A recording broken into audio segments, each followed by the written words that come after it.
Right, अब मुझे पता है संजय जी की राय सब जानना चाहेंगे, चुनाव विश्लेषक हैं। लेकिन संजय जी, आपकी राय से पहले मैं रशीद किदवई के पास जाना चाहता हूं।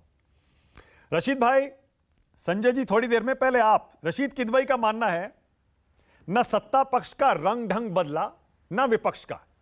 यानी रशीद भाई, आपको भी लगता है कि इन 3 दिनों की बहस से किसी को कुछ हासिल नहीं हुआ, जो जैसे था वहीं पर है अभी भी?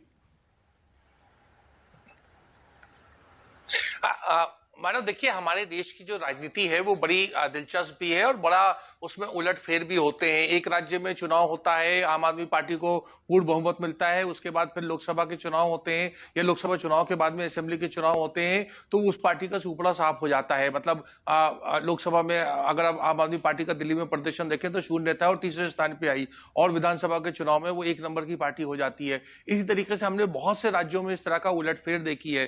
दरअसल देखिए, संसद में ये तो एक तरीका होता है, जो अविश्वास प्रस्ताव सबको पता था कि संख्या नहीं है, वो तो पिछली जो 2019 का चुनाव हुआ था वही गणित थी, तो उस पर कोई उम्मीद करना मेरे ख्याल से बेईमानी था। जो भाषण होते हैं वो भी एक तरीके के सधे हुए होते हैं। मुझे निजी तौर पे मुझे निराशा हुई। मुझे लग रहा था कि एनडीए से 2 सांसद हैं लोकसभा के जो मणिपुर से हैं और वो बोलेंगे, और दोनों नहीं बोले और उसके ऊपर कोई चर्चा नहीं हुई। मैं तो चाहता था कि राजनाथ सिंह, शशि थरूर और कांग्रेस की तरफ से कांग्रेस से शशि थरूर, नितिन गडकरी और राजनाथ सिंह सरकार की तरफ से बोले, वो भी बहुत अच्छे वक्ता हैं। लेकिन हर आदमी नहीं बोल सकता, बोलने का अंदाज सबका अलग अलग होता है। हमारे देश में संजय कुमार साहब ज्यादा बेहतर से बताएंगे, ऐसा नहीं होता है कि संसद की एक अविश्वास प्रस्ताव की एक डिबेट से लोग अपना मन बना लें कि वो किस रुख पे वोट डालेंगे और किस तरफ नहीं डालेंगे।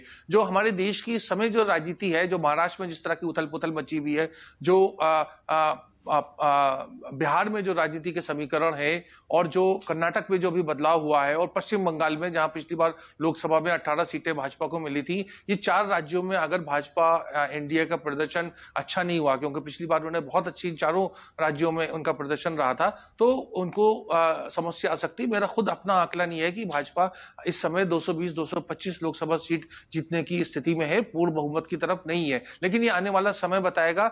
विपक्ष की सबसे बड़ी कमजोरी मोटे मोटे तौर पे ये थी कि उन्होंने अपने वक्ताओं के ऊपर डिसाइड नहीं किया कि कोई आदमी जो था अर्थव्यवस्था के मुद्दे पे बोलता। सबने मणिपुर पे बोलने की कोशिश की, और जैसा बाकी हमारे मित्रों ने कहा, 2-4 को छोड़ के बाकी लोग नाकाम रहे। तो कोई अर्थव्यवस्था पे बोलता, कोई जो ये यौन शोषण का जो मामला है, जो सेक्सुअल वायलेंस अगेंस्ट वुमेन, इसके ऊपर कोई अगर बोलता और जम के तकरीर करता, तो मुझे लगता है कि उसका बड़ा इंपैक्ट होता है। क्योंकि देश में सिर्फ महिलाओं की बात नहीं है, हर देश के नागरिक को इस बात को लेकर के बहुत चिंता है। जो ये धार्मिक उन्माद जिस तरह से ट्रेन में होता है कि कोई आदमी जो है वो सरफरा भी, हम जो भी कहें, गोली मार देता है, जिस तरह से दंगों की वातावरण बढ़ा जाता है, सोशल मीडिया पे जिस तरह के हंगामे हो रहे हैं, तो इन सब अलग अलग मुद्दों पे अगर विपक्ष 4-5 मुद्दों पे बोलता तो अच्छा रहता। देखिए, अगस्त के महीने में आ गया, अभी तक कोऑर्डिनेशन पैनल नहीं बनी है, कोई जो इंडिया अलायंस है उसका सेक्रेटरिएट नहीं बना है। बात जरूर ये हो रही है, उसका कोई कन्वीनर नहीं है। बात जरूर हो रही है कि जो है अब बंबई में जो उनकी मीटिंग होगी उसमें ये सब बातें तय होंगी, लेकिन समय तेजी से निकल रहा है।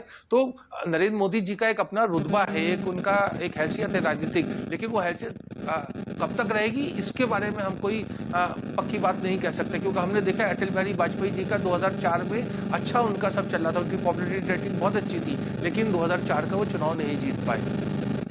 ओके, आपका लगता है रशीद भाई आपके आसपास कोई मोबाइल फोन बज रहा है, इसीलिए सिग्नल में थोड़ी सी दिक्कत आ रही है। मैं आपके पास लौटूंगा, आपने बड़ा दिलचस्प एक एनालिसिस किया है, अपना ओपिनियन दिया है।